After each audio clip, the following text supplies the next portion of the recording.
Well, we got quiet all of a sudden, so I guess that means it's time to start, huh? I think we'll wait like one more minute, just see if anyone else is going to work their way in.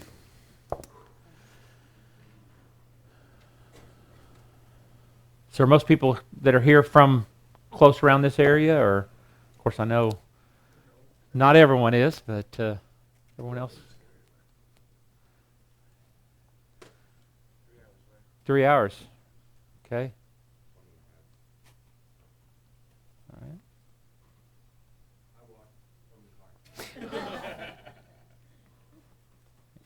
Well, I originally am from Southern California. Grew up in Garden Grove, where I grew up and spent my whole life as a child, and then left when I graduated high school. My wife here, Lori, she grew up in Norwalk and at the Norwalk Free Baptist Church. So we have history here in the state a long time ago, but we've been gone for 35 years now. So yeah. Lori's parents are active in the Norwalk Church still today. So, well, it's good to be with you guys today, and appreciate you coming in on this seminar. This is it's kind of hard to really, in a one or two sentences, kind of explain what this is about. I know systems thinking may not really sound very exciting or even self-explanatory to a lot of people, but basically, this is a concept or an idea that I've been thinking about now for probably a decade or more.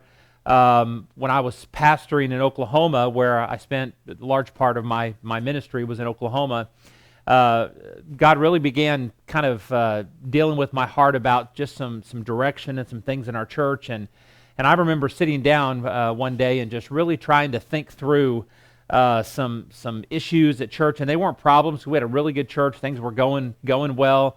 There weren't any major problems or anything like that. It's just we kind of were stuck. Weren't really, growing that much, and we had just gone through a major building program, and that actually went extremely well.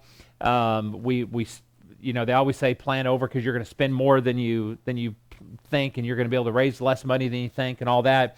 And we actually, none of that was true in our situation. We actually raised more money than we planned. And the building cost a little bit less than what we'd originally planned, and we actually finished the building debt-free. And then we began remodeling some other things, and so things were going well. It wasn't any issue of really problems, but God just kind of started dealing with my heart about just the idea of systems and what systems look like in the local church.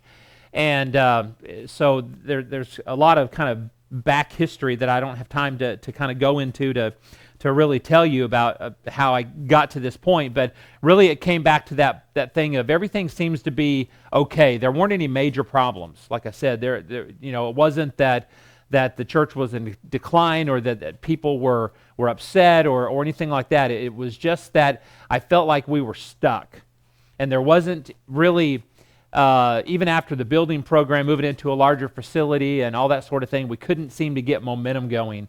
And it just was really frustrating. And so I began just reading and praying and talking to people about things that you need in the church and ways that churches build momentum and get going again and that sort of thing.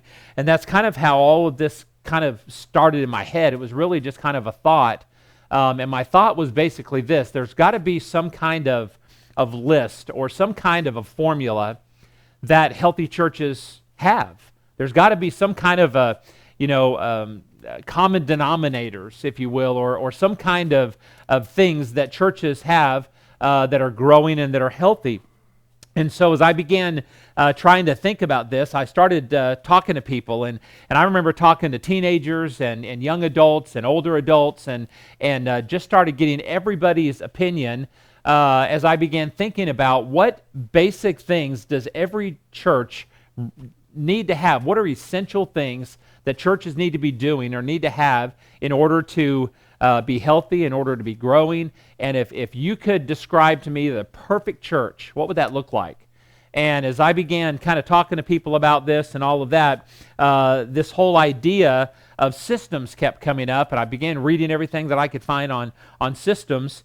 And when I kind of started developing the systems for our church, and that's how this started out, was just something I was going to do for our church and try to figure out how we do certain things and the process that we go through whenever we're doing these things and all of that. What does all of that really look like, and how do you communicate that to people? And that'll make more sense as we kind of go through this today. But I think that as I began thinking about this, God really began dealing with me that this was a lot bigger. And as I began talking to other people about it, it's a lot bigger than just something you discover for your church. And so let me just also kind of give a disclaimer here, because we all just came out of Jim McComas' session. First of all, I'm not near as funny as Jim. I don't even try to be, because I'm just not.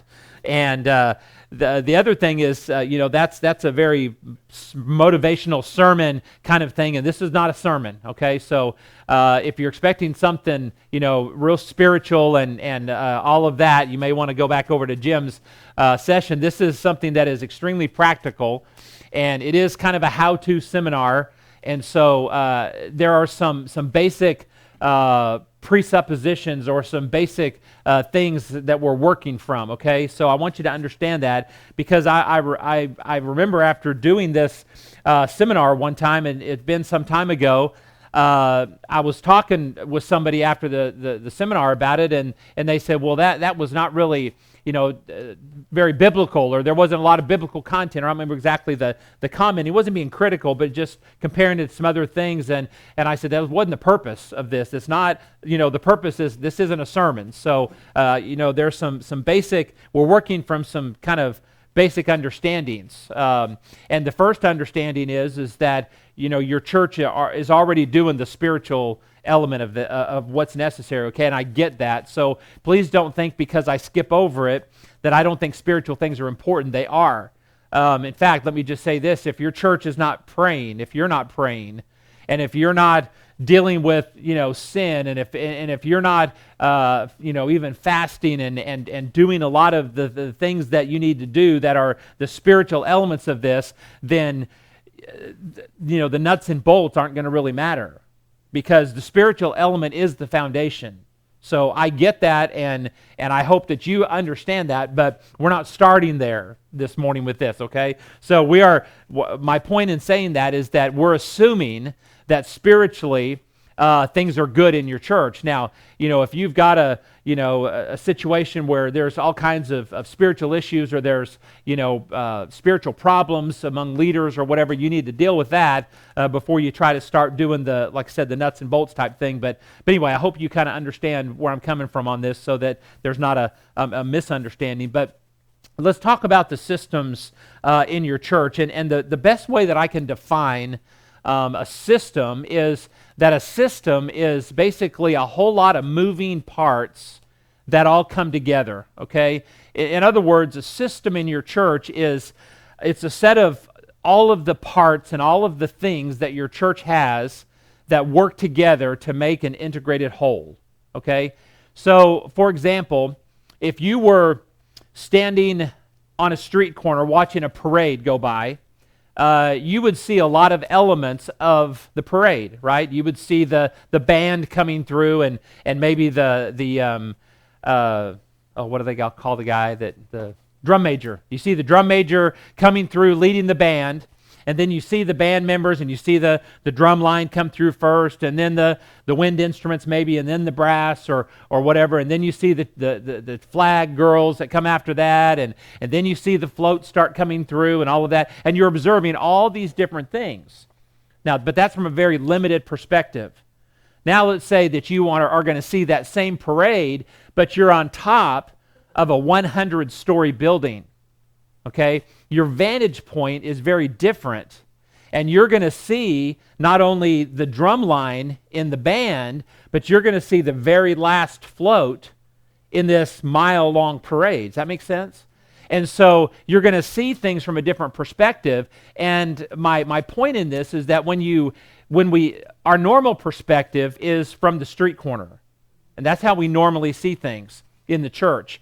And so what we need to do to really look at systems and think through systems, we need to get on top of the 100-story building, and we need to pull back, and we need to look at things and how they work together. Because when you look at certain things just at a piece at a time, then a lot of times they appear to be functioning, they appear to work, or there may be a problem, but you're not exactly sure what that problem is until you actually can back off and look at it from a different perspective. And so that's what we're going to kind of do and talk about through systems thinking. We're going to talk about what that looks like to back away and to look at things from a different perspective. And the best way that I have found to describe this is I want you to think and picture in your mind a chain. A chain is a whole bunch of links of metal, egg-shaped or round or whatever, that are linked together. And you can have, I guess anything as few as 2 or 3 links, all the way up to an indefinite number that would create a chain. Now, the best way to describe this is to think of everything in your church as links in that chain. And those links are linked together, and so it creates as a whole what is your church. But your church is made up of lots of different individual links, okay? So that's kind of how systems work. And when you really study it out, you see that every little link is its own unique piece and its own unique thing, but it is linked together and obviously works together to create the whole chain. So when we talk about church health in terms of systems thinking, we're backing away from little problems and issues and little things in the church and looking at the system that makes up our entire church. And it kind of is like the human body, and I often relate, when I talk about systems, I relate it to the human body. The human body has a lot of different systems, right? I mean, we have our nervous system, we have our circulatory system, muscular system, digestive system, respiratory system, and a lot more than that. And we can look healthy on the outside, and we can look like everything is functioning properly, but have a real serious problem inside and not even know it for some period of time. But then when a system completely breaks down, then it's going to affect everything else eventually. Now, your church can function for a while with broken systems, but eventually it's going to break down the whole thing. And so that's why it's really important to identify specific things in your church, and we'll talk about how to do that in just a moment. But we have to look at every single system, and sometimes it's difficult to do that. I've heard that sermon Jim preached this morning before, and I love it when he talks about people that have to tell you that you look like you've gained weight, or what do I not have a mirror in my own house.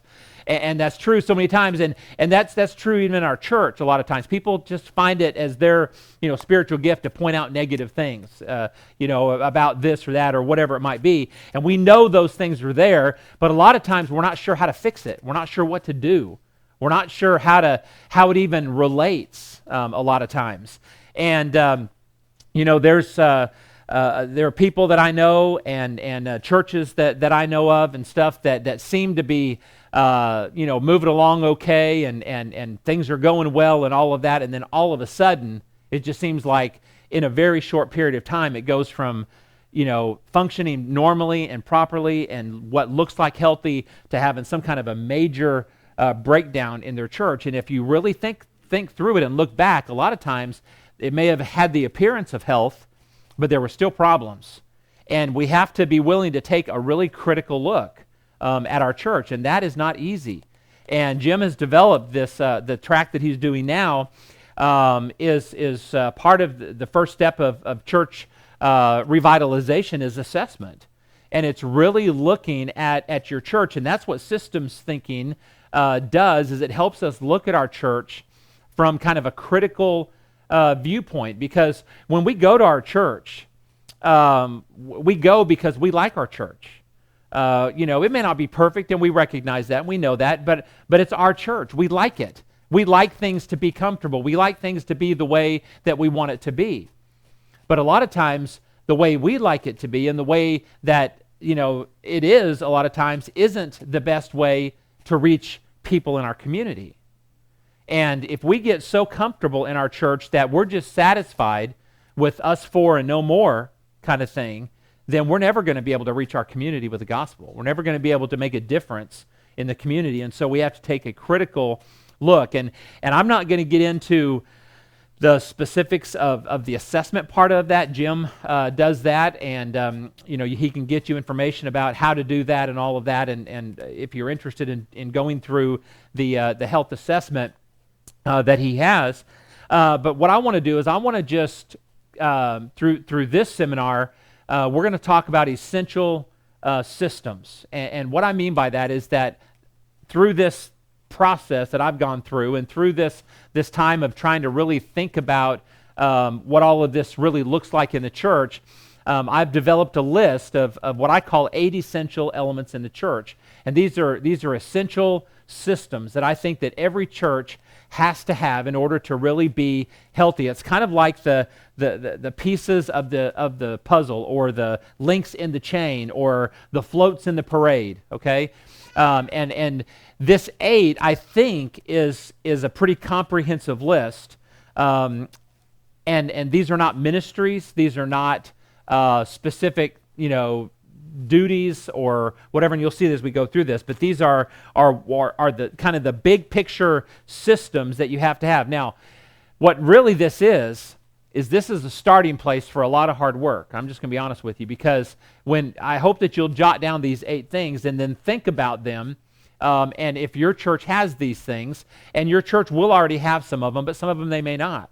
But what you may also identify is that, yes, our church has this particular system, but it's not functioning very well. And so you need to go back and you need to figure out what you can do to fix broken systems and how to build missing systems. So here they are. There's 8 essential systems that I believe every church must have to be healthy and growing. Number 1 is outreach. Now, I'm going to do another seminar later, I think this afternoon, on outreach ideas. But outreach ideas is just a part of your outreach system, okay? So in other words, your outreach system isn't a specific event or things like that, but it is everything that your church does to reach people, okay? So it goes into on-site events that you have at your church. That could be things like Vacation Bible School. It could be like if you do a kids carnival for fall festival or Easter egg hunt, or if you have some kind of an outreach through a clothing ministry or food ministry. I mean, it can be anything that falls under the area of outreach. Now, again, there's different even pieces of this, but let me just say this, and I'll repeat it in the seminar because it's kind of the big idea for the outreach seminar. But let me just say this, and I believe this with all my heart. Outreach is the only way your church is going to see sustainable and long-term growth. It's the only way. If your church isn't growing, you need to look at your outreach. It's the starting place. It is the first thing that you need to look at. Now, you have to look at a lot of other things, which we'll talk about, but it's the only way that you're going to see your church really ever experience growth is through outreach. And so you're going to have on-site events, like I said, they're special services, whatever they might be, any events that you do to reach the community, that's all a part of your outreach. But it would include off-site events if you do something in the park, if you do some kind of water giveaway, or you do a park cleanup, or random acts of kindness, or whatever. All of that is a part of your outreach system. But it also includes things like marketing, which would be your print design, anything that you print in your church, your bulletins, your brochures, your newsletters.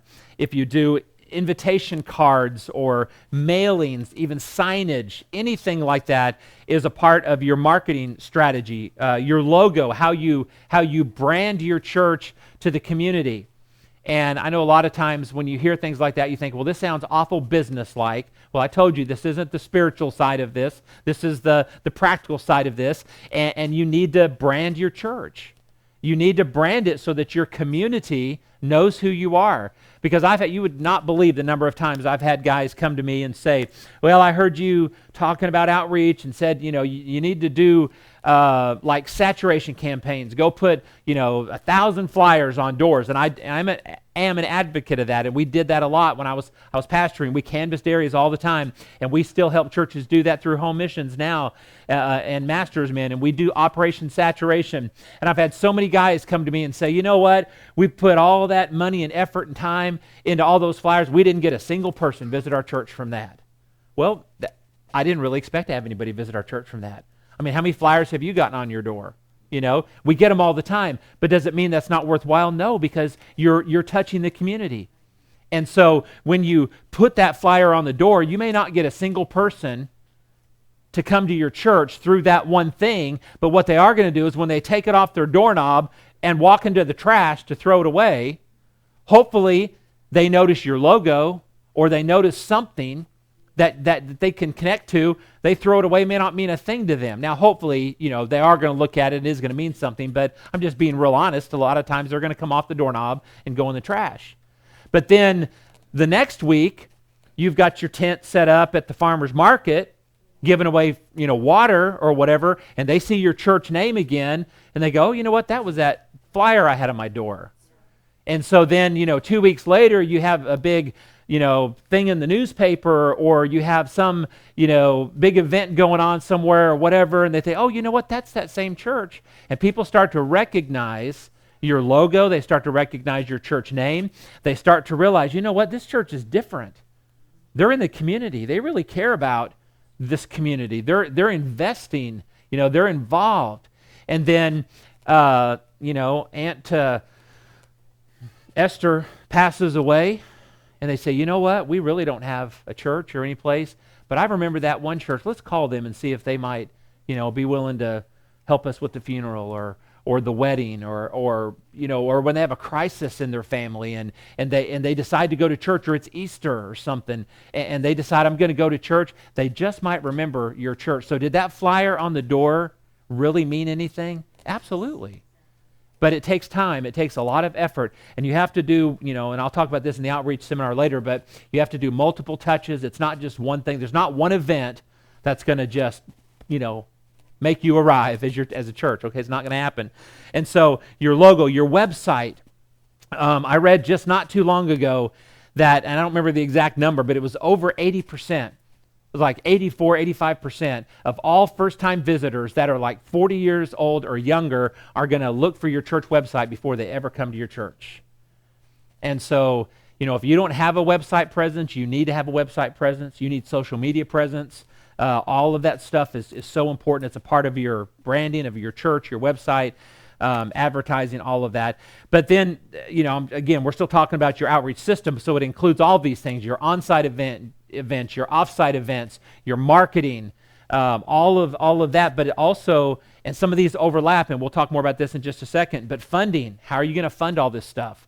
It costs money to print flyers. It costs money to have a presence in the community. It costs money to have a nice website and do all this stuff. So how are we going to fund all of this kind of stuff? Okay, so your outreach system, it is a very, very important system, and it's definitely, what I would consider to be one of the first links in the chain. The second system that I think is essential that every church has to have is an assimilation system or a follow-up system. Assimilation begins before outreach concludes, okay? So these overlap.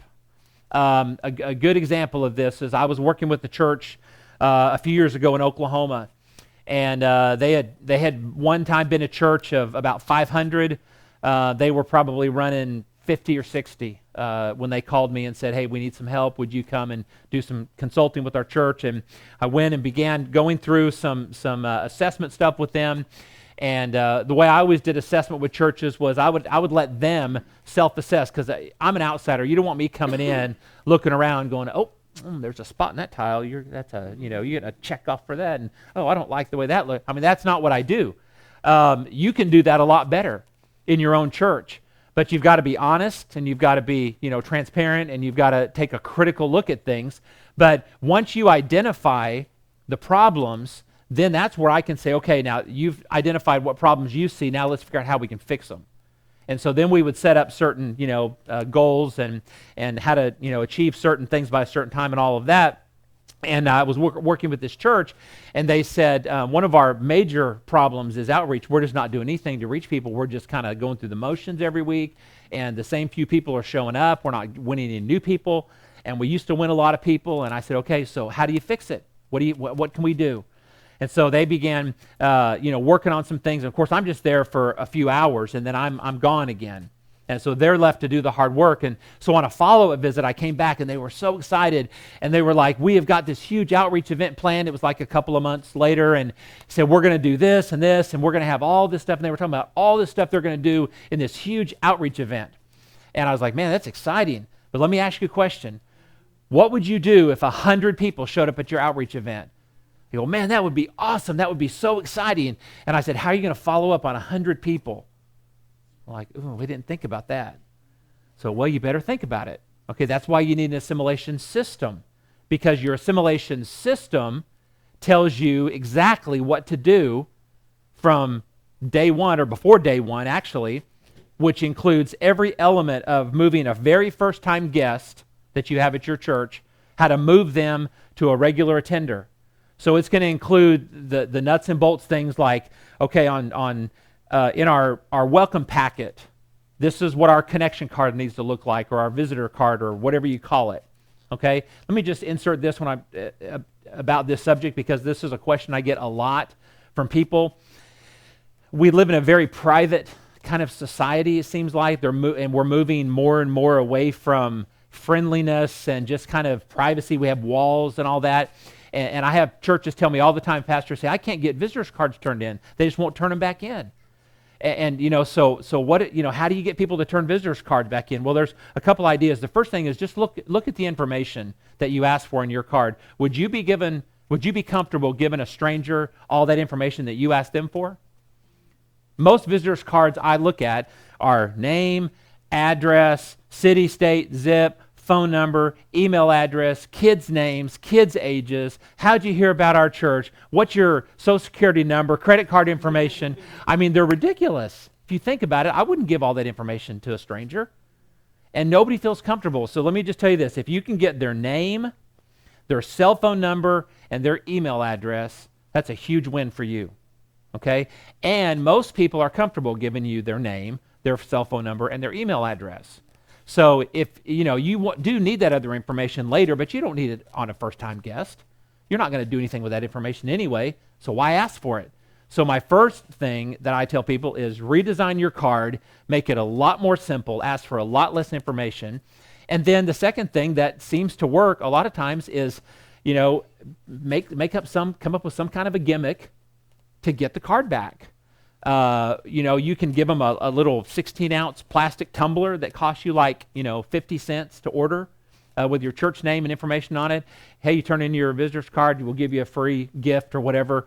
Or you can give them a book, or you can give them whatever, but give them something. And we have a church plant in Arizona that they have a local food bank that they donate to. Every visitor's card that's turned in, they give $1 to their local food bank, who in turn takes that $1 and it translates into $10 worth of food for needy people. And so they tell their visitors, hey, if you turn in your visitor's card, we will donate $1 to the local food bank that translates into $10 worth of food to help our community. And so it's an incentive. It's some kind of a gimmick. Call it whatever you want to call it. I don't care what you call it.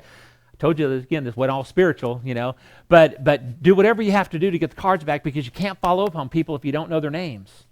You can't follow up on people if you don't have their information. So back to the church that I was working with, I said, what are you going to do if 100 people show up at your outreach event and you can't follow up on them? I mean, you may have had a great event, that was a great day, and that's a touch, and that's still good, but it's better if you have some kind of an assimilation system that you know how we're going to follow up with all these guests. So what we used to do when I was pastoring is we always did multiple events, or what I call piggyback events. And so we'd have some big kids event, a kids carnival or whatever, and everything is free. We don't charge for anything, but you had to have tickets. And you only got tickets if you went to the registration table, filled out a little information card, and then we gave you free tickets. And so then those tickets could go and, you could play all the games, get the food, whatever. And then we had the information. And then we would put them on our mailing list for an outreach type list. Now, we didn't send them everything that we sent our church people. And I think that's another mistake that a lot of churches make is don't send them everything you send everybody else. Only send that to, special things to people you're reaching out to. Because they really don't care about the baby showers and stuff going on in your church right now until they actually visit your church. So, but getting information from them is so important. And then when you get their information, then send them other information about other events and piggyback things on top, on each other, so that you can constantly be following up with certain things and getting the next event into their hands and so on. And that's, more about that, as I said later in the outreach thing. But so it's going to include anything from moving first-time guests to regular attenders, how you get your cards back, what your welcome center is like at your church. And if you say, what welcome center, then that's already a problem. You need a welcome center. You need somewhere where guests know where to go and know what to do. If you've never been to your church before, and this is where the assessment comes in, put on visitors' eyes for a moment and walk in the front door of your church, or even back up before that, drive in your parking lot. Do you know how to park? You may say, well, what do you mean do you know how to park? Well, you know how to park. And if you don't have like stripes and stuff and not everything's clearly marked, a visitor isn't going to know if you can park in this area, not park in this area, or if you park this way, or if you back in or pull in, or what the little secrets are to all this kind of stuff.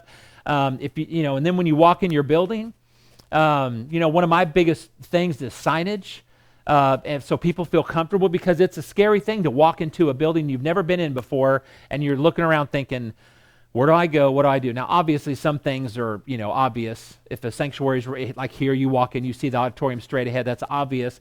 But for me, the last 10 years, I haven't been pastoring. I've been traveling for either the state of Oklahoma when I was mission director there, or now for National Missions.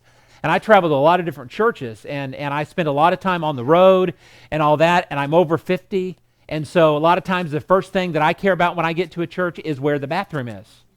And so when I walk into a church, a lot of times I'm looking around for a sign, and if I don't see a sign, it's not always real, comfortable to go up and say, hey, where's the bathroom? And so just little things like that, where the bathrooms are in your church. And like in my home church, where we go to church in Nashville now, it's like a maze to find the women's restroom. Well, the men's too, but especially the women's. You have to go through rooms and around corners, and it's ridiculous. But so, you have to be cognizant of these things to realize that not everybody knows where to go and what to do. And so, make that stuff as simple as you possibly can. Your signage, your welcome center, as like I said, and making sure that people in your welcome center don't just point out things to people. If you have a volunteer that works your welcome center, then have other greeters available, that when a visitor does come in, you don't have to tell them where to go, but you can have somebody actually take them to where they need to go. So all of that is things to think about in your assimilation. Follow-up letters, Monday we're going to send them an email. Wednesday we're going to handwrite a card. Thursday we're going to take a gift by their home and leave it on their door. Whatever it is, I'm not giving you the steps per se. I'm just saying whatever it is that you do, that's a part of your system, and it needs to be the same thing so that everybody knows what you're doing. And so, if you have visitors at your church, and hopefully you're going to have them every week, then if you have visitors, what is our system? How do we follow up with people that visit our church? And so you need to have some kind of a system that you know what you're doing, because a lot of times when I talk to pastors and I say, well, tell me about your follow-up system. What do you do when a visitor comes to your church? Well, we try to send someone by to see them, or we try to give them a call. Well, anytime you put the word try in there, that means we're not doing it. It's not happening. And so, I'm being a little facetious and critical here, but I'm just saying that's the truth. If we have a system that we know every single Monday, this is what we do to follow up with guests. Every single Tuesday, this is what we do. Every single Wednesday, you get the idea. It's a system that you know where you're going and what you're going to be doing. Assimilation includes other things like your your membership process? Do they have to take a class? Do they have to take a series of classes? Do they need to be tithing? Do they need to be, whatever? What is your membership process look like so that you can communicate that to people? What about spiritual formations? What's your discipleship process? How do you move people through some kind of a discipleship or spiritual formations process in your church before they can be members or after they become members? Or how do you move people from just casual attenders to really being involved? And all of that stuff is a part of your assimilation follow-up system. Okay, so number one is outreach. Number two, assimilation system. Number three is your teaching system. And your teaching system includes everything that you do in instruction in your church. Okay, it includes even with the pastor, the pulpit ministry. So, you have to take a critical look at that. And just to be real honest, not a lot of pastors like to do that. We say, as pastors, well, God gives me what to say. And, well, yeah, he should and he will. But you need to think through that. What you're preaching and how you're preaching and all of that kind of stuff, is it effective for your culture and your community where you are? Are you reaching are you dealing with things that your culture and your community needs? So your pulpit ministry, your Sunday school, every teacher that you have in your church, and this is a big thing, man, it's such a big issue, and I wish I had time to elaborate on it. I don't in this particular seminar, but I have one on recruiting volunteers, which I hit on this a little bit, but the idea of just sometimes Sunday school teachers feel very inadequate, very ill-equipped, unequipped, whatever the proper, ill-equipped. They feel trapped. If I volunteer to be a Sunday school teacher, I've got to do this until I die, because they don't ever let you out of it once you get in it. They feel a lot of these things, and so how do we train our teachers? If somebody came to you and they said, "Would you, work with our sixth graders?" What does that mean? I mean, work with our sixth graders. What am I going to have to do? But if somebody comes to you and says, "Hey, we really need some help working, some volunteers to work with our sixth graders, and we need somebody that would be willing to do a 10-minute Bible lesson, and we'll provide the curriculum, we provide all of the resources that you'll need. We just need somebody to kind of organize it and lay it out, and then be able to do a 10-minute lesson on such a," then you think, "Oh yeah, I can do that." So you have to kind of bring it down and be more specific on what you're wanting people to do in your Sunday school, in your small groups, in your children and youth ministry, men's and women's Bible classes, Bible studies, anything that's teaching in your church. You need to have some kind of a structure and a system for it. Let me put in a plug here for D6. Our denominational publisher, Randall House. I don't know who uses it, who doesn't use it. But let me just say, I love their whole concept of generational discipleship. That's the D6 model. And what it does is it basically, if you use it across your church at every level, then, and they're not paying me to say this, by the way, it's just my opinion, but everybody's on the same theme. If they're in the nursery all the way up to the adults, you're on the same theme. And so it really helps communication. You can, in the car home, talking about, "Hey, what'd you learn in Sunday school?" Your kid's answer usually is nothing, or "I don't remember," right? I mean, I raised 3 kids. I know how that went, And you're like, "I know you learned something. I know they did something." You didn't just sit there for that hour or whatever. And so you can talk about these major themes that run through the curriculum, like I said, no matter what level you are. And so, that's a good opportunity to be able to really discuss stuff, do stuff during the week in your family devotions, whatever. And so that's all of that is stuff that you as a church encourage your families to do throughout the week or whatever. So that's all a part of your teaching system. And I think you can get an idea. This is huge. I mean, every one of these systems is gigantic, and you have to really think through everything about each one of these systems. The fourth one is worship planning. Now, worship planning, what I mean by that is really every element that you can think about that goes into your Sunday worship experience. Okay, it's your order of service. It's your the actual elements, the songs that you're going to do. It's walking through every single thing. You don't have to raise your hands, but let me just ask you, how many times at your church has it been time to take up the offering and there's no offering plates? Does that only happen to me? It's like, where are the offering plates? Oh yeah, they're still in the office from last Sunday, or Sunday night or whatever. So then somebody's going around getting offering plates and trying to bring them. Or how many times have you wanted to do something and the things that you needed weren't there? Somebody didn't do their job. Something didn't happen. And the reason that stuff happens is because we don't think through every step. But if we walk through things and we think through things every single week about what that's going to be like for Sunday, then we'll avoid a lot of those things. Now, obviously, there's always going to be little glitches. You're going to have little things that happen. It's always going to happen. I get that. It's going to happen.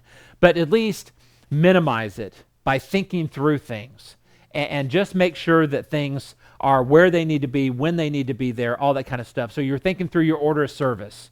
You're thinking through topics, and you're thinking through sermon series. You're thinking through your stage design. My opinion, it's not a sin to move things around on the stage. Some people believe it is, but and if you do, we can talk about that later. But just stage design so it looks appealing. When people come in, I love it when I walk into a church and the stage is set up like something that's some theme that they're dealing with in the church. It's just interesting. It draws you in. It helps you just kind of better connect with that kind of stuff. When I teach this stuff to our church planners, we talk about, setup and tear down, and because a lot of our church plants are mobile churches, and sound and your audio visual stuff. All of this stuff is a part of your system of worship or Sunday planning, your worship experience. Your musicians have a plan. I mean, it's crippling to your church service when your song leader or your pianist or whatever calls you at 8 o'clock Sunday morning and says, I've got the stomach bug. I'm throwing up. I can't be there. Now, some things, like I said, you can't avoid. You just can't, it's going to happen. But at least have some kind of a plan in place that if this happens, we can at least do this or whatever. Again, this is a huge system. There's so many things to talk about. We don't have time to get any deeper into it, so you'll have to just think through it. But think about your Sunday worship experience. System number 4. System number 5 is stewardship. Now, stewardship is an interesting one because this is one system that every church has, but I believe it is usually in most churches a very weak system. And we think about stewardship as basically passing the plate. Okay, so if you think that stewardship is just about passing the plate, then you really need to work on your stewardship system, because stewardship is something that is much, much bigger than just passing the plate every week or every service. Stewardship is figuring out how you're going to fund your outreach. Okay, it's figuring out how you're going to raise that money to build that building. It's about how you're going to get those help to those college students that want to go to Bible college. It's how you're going to get money for this and that, and how you're going to stay on budget with things, just regular needs in the church. It's regular giving, and all of that is a part of your stewardship system. And one of my pastors in the past, Brother Keith Burden, which many of you know his name, he's now our executive secretary at the National, and he was my pastor in Ada, Oklahoma. I worked for him back in the 80s and early 90s. He always talked about creating multiple pockets. And I think that that's important. There are people in your church that will give to certain things and they won't give to other things. And so create as many pockets as you can. And so what I mean by that is we used to do a birthday offering where we didn't have them stand up and sing happy birthday to them in service and stuff, which, some churches do that. It's a little off if you're a visitor, what that really looks like and stuff. But, that's another topic too. But we would recognize people's birthdays, and they could give money to almost anything. They could give it to children's ministry, youth ministry, choir fund, I don't even remember what all the things were, but there are all these different things that if somebody has a heart for children, then they like to give money to the children's ministry, or if they love music, they want to give it to the music ministry or whatever. And so you're creating just different pockets for people to give, and just create some avenue, some way to promote all of these different things and talking about these things. And how do you do that? Well, I think the easiest way is through what I've heard a lot of people call a teaching moment, right before you take up your offering. A lot of people don't really know what your offering does. They know that you pass the plate, but they think, the pastor, gets it and spends it how he wants to, or, lines his pockets with all that money you bring in, And I tell this, and it's kind of embarrassing, but it's a true story. When I was a kid growing up in Garden Grove, California, we had, our two-story educational building with a long hall down the middle and the little rooms off every side. And we'd meet in our little classrooms, and we'd take up our Sunday school offering, and the teacher would put it in that little yellow envelope and seal it and set it outside the door. And I thought, in my young child's mind, that God walked down the hallway and picked up that money. Because the Sunday school teacher always said, this is God's money. We take this money up for God. And so I just thought God came down the hallway and picked up the money. I really did. And it was kind of surprising to me one day when the Sunday school teacher left the door open, and I saw our Sunday school superintendent walk by and pick up the envelope. I thought, he's stealing money from God.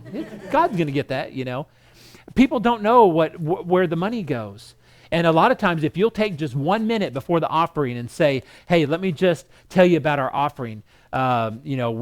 These are some of the things that we do with our offering. We provide, food for the homeless, or we help send our kids to Bible college or camp, or we're planning churches all over North America because we give a certain amount to home missions, or we help plant churches around the world because we give to international missions, or we do that, whatever it is, and help people know what that money goes towards. I think it really is a good opportunity to help them connect with that better, and that's the teaching moment. It doesn't have to be long. In fact, it doesn't need to be long at all, just a minute or less to explain what the money goes for.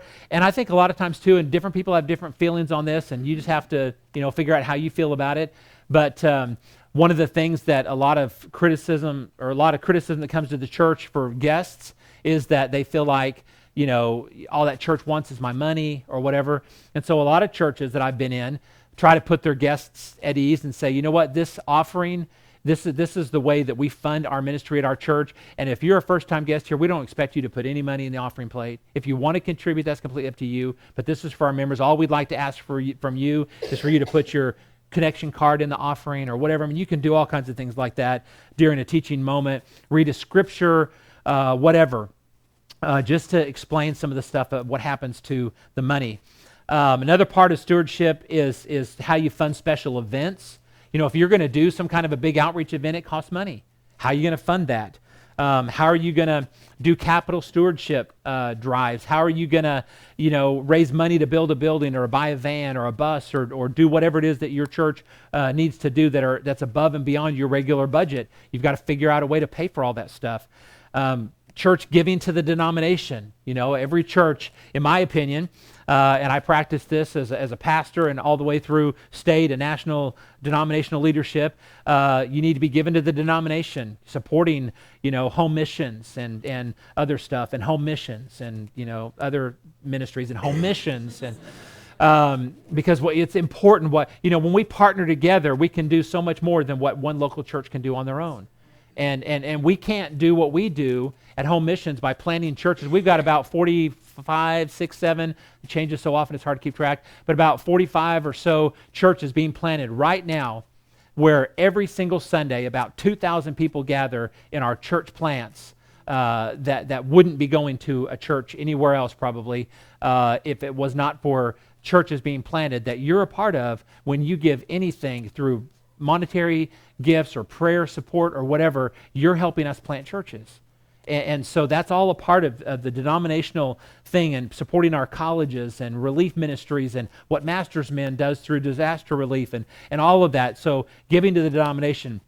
And then something else to think about as a part of your stewardship system is your methods of giving, or ways that people can give. Now, like I mentioned earlier, I'm over 50. I don't always get all this stuff, but I happened to hear a conversation I got to hurry. I happened to hear a conversation between my pastor and somebody in our church just before I left Oklahoma, and the church member asked the pastor, said, when are we going to come up with some other way for us to give? He said, the only reason I order checks is to pay my tithes. And when he said that, I thought, what? The only check you write are your tithes? But I found out I'm the only weird person that still writes checks. Nobody writes checks. And so, you've got to have more ways for people to give. And our Marana team in Arizona, in Tucson area, they said that they told me just a couple weeks ago that 80% of the money that comes in through their church comes in Monday through Saturday. Comes in online. They have an app, through their app, through different, online ways. Only 20% of their actual giving in a week comes through the offering on Sunday. That's weird to me. But that's where we live. That's our culture. And so if you only pass the plate, you're missing out on maybe 80% of the money you could get in your church.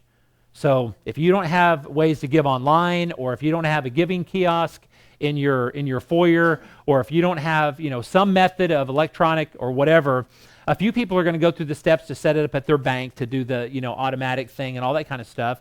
But most people, if it's not really convenient and really easy, they're just not going to do it, and you're just missing out on the money. So take that for what it's worth, but you need to have that as a part of your stewardship campaign. Number 6, member care. Member care. This is a system, in my opinion, that most churches do the best at. Okay, and just traditionally we do pretty well at member care, but it's everything from caring for the flock, just generally checking on people, following up on people, caring for the sick, caring for the shut-ins, the widows, the orphans. How do we feed the homeless in the community? How do we do benevolent type stuff? All that's a part of your member care. Counseling for things in the church. Do we refer that? Do we try to do that? All that kind of stuff. Member care.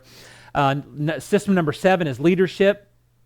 And I want you to think of this system in terms of every person that's involved in ministry. So it's paid staff, it's volunteer staff, it's part-time staff, it's whatever. How do you recruit volunteers for new ministries, or for ministries where you need help? And I'll be doing a seminar tomorrow, I think it's tomorrow, on how to recruit volunteers. A very, very important subject. How do you train and empower volunteers? What's the accountability that what do you expect out of your volunteers? This is a touchy deal, but you know what? If you have a great Sunday school teacher, they really can teach the Bible, but they never show up on time and they never do things they're supposed to do, you're probably better replacing them with somebody that is not as good as a teacher, but that's more faithful in just doing certain things. And you've got to figure out what that looks like. That's all a part of leadership, accountability, legal liability. We live in a weird culture, society nowadays. And, a lot of insurance companies require that you have background checks on anybody that works with kids. And, if a visitor comes in and there's not some kind of a check-in system for your nursery, they may not feel comfortable leaving their kids with strangers. But if you have some kind of a check-in system where they know their kids are safe, and the question I always get with this, and this happened in Alabama just not long ago. Somebody said, we don't need a check-in system. Everybody knows everybody. And we know whose kids belong to who, and we know who the grandparents are and the aunts and uncles, and we just give the kids to whoever comes to get them first. Well, that's fine if you want to stay a small family church where everybody knows everybody and you don't want to reach anybody. That's fine.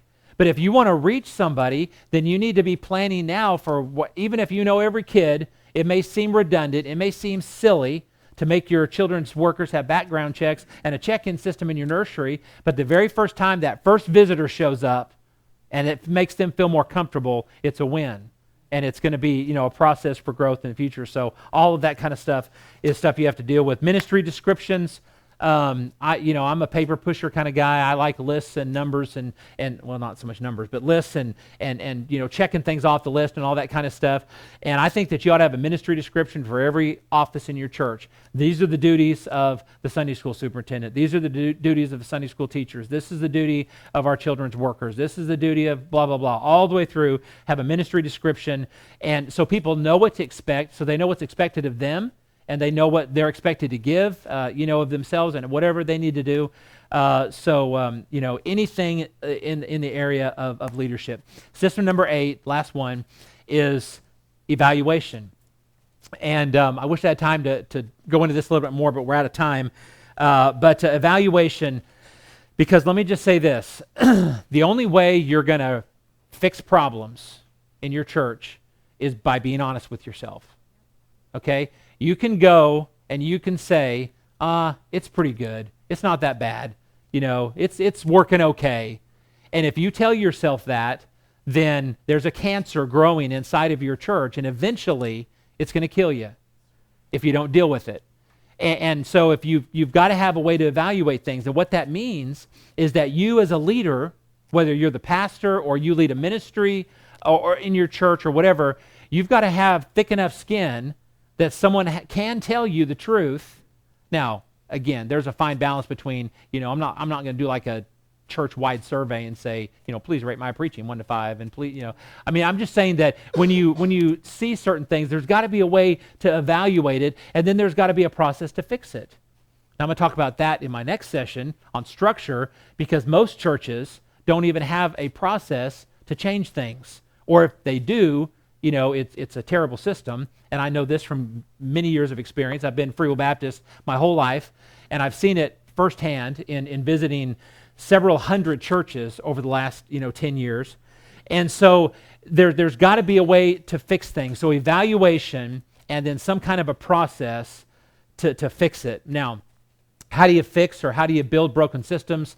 I don't have time to tell you, okay? So come to the next session if you are interested in that. We'll talk about it in there a little bit. We'll talk about fixing broken systems. Let me just, one last word of caution. There's a tendency when you walk out of this seminar to think, oh my goodness, our assimilation system is a mess. We don't have any kind of assimilation system. It's our biggest weakness, so let's start working on that first. Don't work on that first, okay? It's kind of like Dave Ramsey's debt reduction snowball process. Start on the smaller thing before you go to the bigger thing. So like I said, most people already have a membership care or a stewardship system of some kind or whatever. Start with the things that you already have and just make them a little bit better before you start tackling the biggest thing, because it can help you get some small wins under your belt, and then you can start working on the bigger problems. So go back and think through the 8 systems and say, okay, we've got this one, we don't have this one, we've got this one, but it's really, limited. And then start working on the easier ones to fix first. And we'll talk in the next session about how to fix them. I was going to actually give you an overview, but we're out of time. So anyone have any questions real quick? Or we're past time, but sorry, Mike. If you have questions,